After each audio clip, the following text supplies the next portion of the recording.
Her er vi tilbage med Vivo Clean.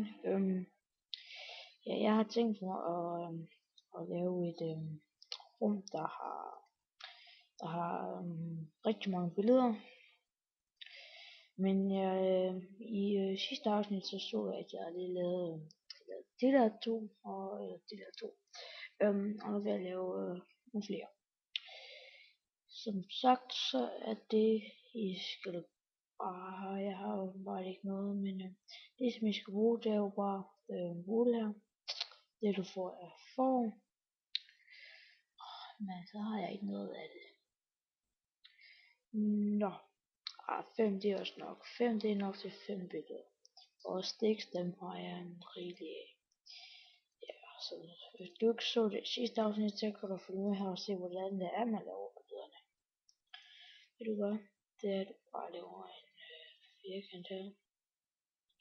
Ja, så er der to der. Kan det blive ved her?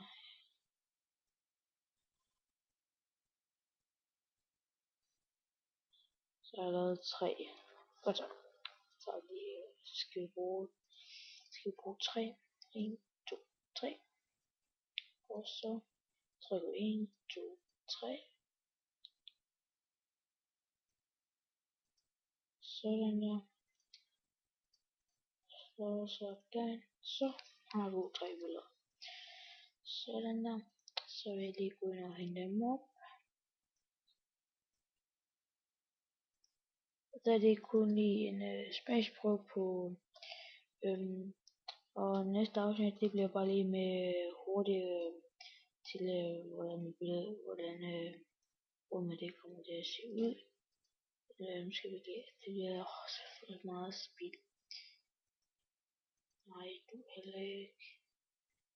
Der. Det er fint nok.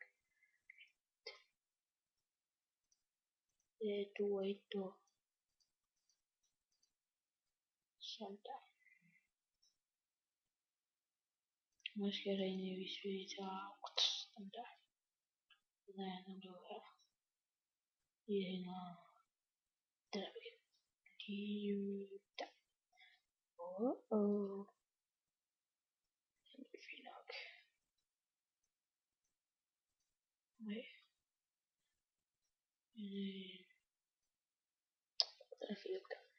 Så det var det for denne gang. Selvfølgelig kan I se flere videoer af mig, hvis I går ind på YouTube og søger under Vivo Clean. Ja, ses.